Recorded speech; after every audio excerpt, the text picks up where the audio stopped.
going to be fixing some catch basins there that were done with the old grates that don't have a curb piece. It's the old style where it's just a grate on the street without an open mouth on the curb.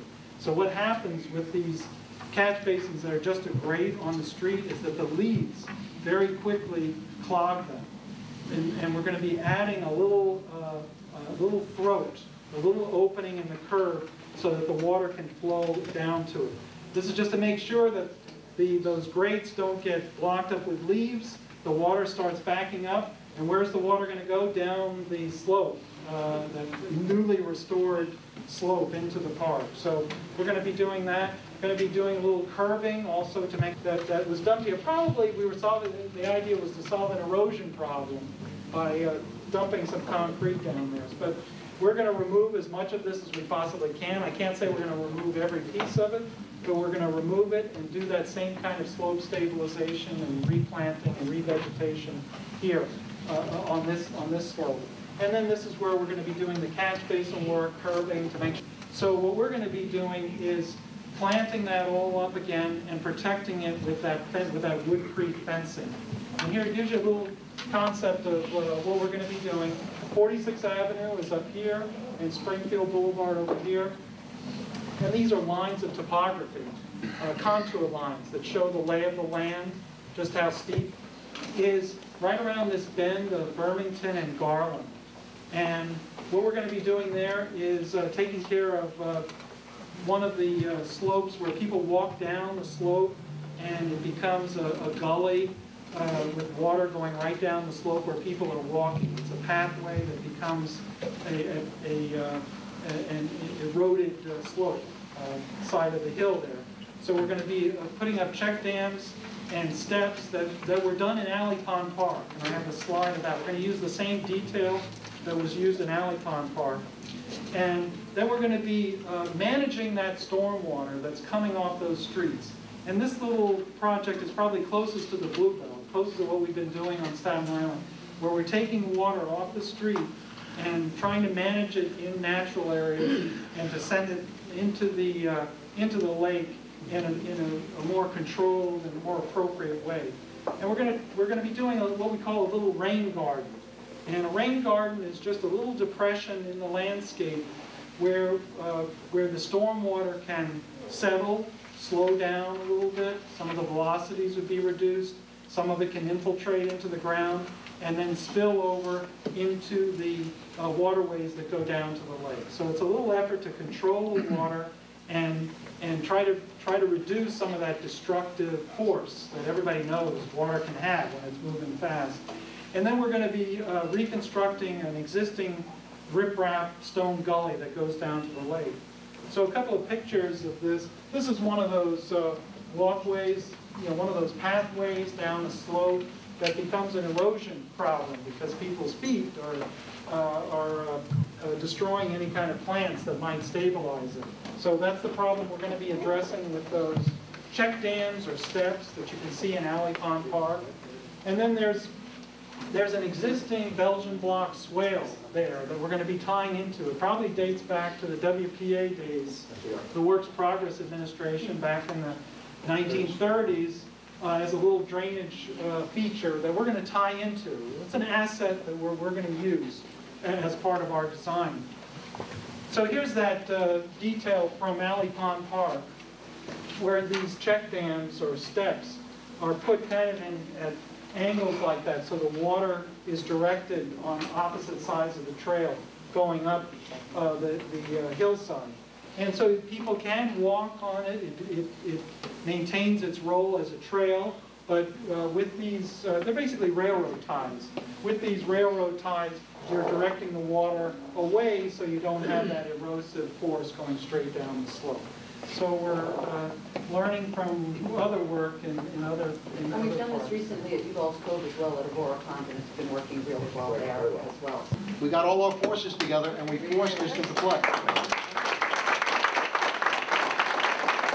are a lot of park components to this whole thing now, in regards to the Parks Department working incredibly with our Civic Association and the Community Board to making this thing happen. And I got to tell you, we had no greater allies than Phil and Iannece. They were great, incredible allies in regards to making this happen. We were on the same page. And I'm going to turn it over to them now because they're going to talk about lots of ways that they negotiated for the community to get a brand new ball field, to go out there and get some more parkland, to go out there and actually work hand in hand with DEP to create a park that we were looking for. So I'm going to turn it over to both Janet and Phil and tell us about what's going on. Thank you. Couple things as far as the ball field goes. Bell Ball Field, the little pee-wee field across the way. Carp Construction, who is the construction company that's been doing phase 1 of the CSO project, was staging on that ball field for many, many, many years. So as part of their restitution back to the community for taking, I mean, I should say, that area was going to be used no matter what, because this 75-foot sewage that you could literally drive a truck through went right through that field anyway. So it was not going to be able to be used no matter what. But because they staged there for so long, we did get some things from them. The first thing we got that happened 5 years ago was fence along Northern Boulevard, that black fence that went up.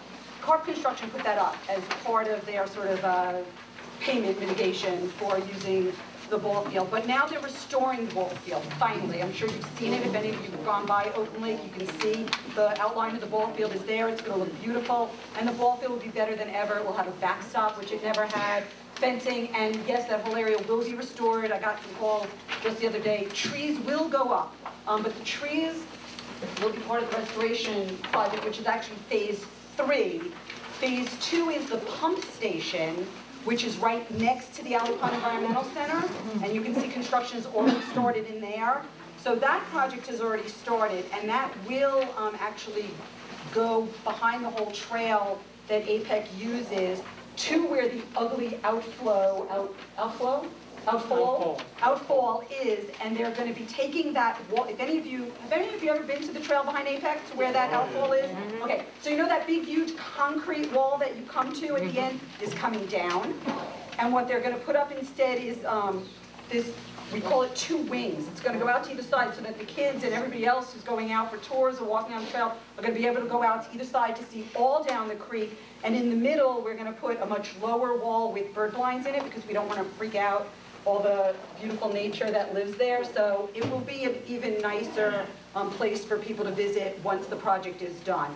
But we're going to have to undergo a little more construction before that happens. One of the things we negotiated with DEP is that we're going to, you mentioned earlier that APEC used to take people out and show them, you know, how the urban environment intrudes.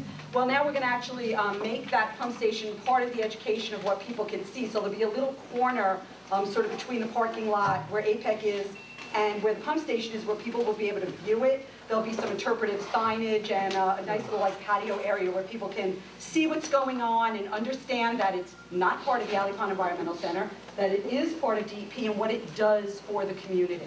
So it will be a really nice area once it's all done.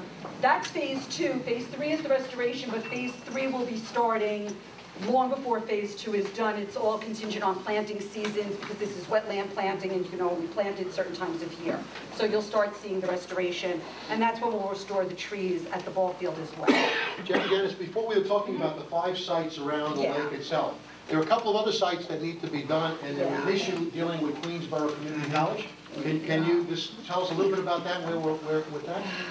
And then, Joe, I think it's almost time to start with questioning. It's probably the only thing that hasn't been a complete success. We've met with Queensborough because we really do feel that a lot of the erosion that's happening in Site 2 is caused by water overflowing from their parking lot. We've met with them. Our natural resources group has even given them the language for them to put out an RFP to study this, but I don't believe they've gotten any funding yet. But they have requested it in their budget.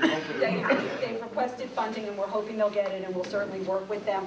Around the path itself, I know that's a big complaint for a lot of you because it gets flooded, and that is because of the beautiful natural springs. It's not because of erosion, it's not because of overflow, it's because of the springs.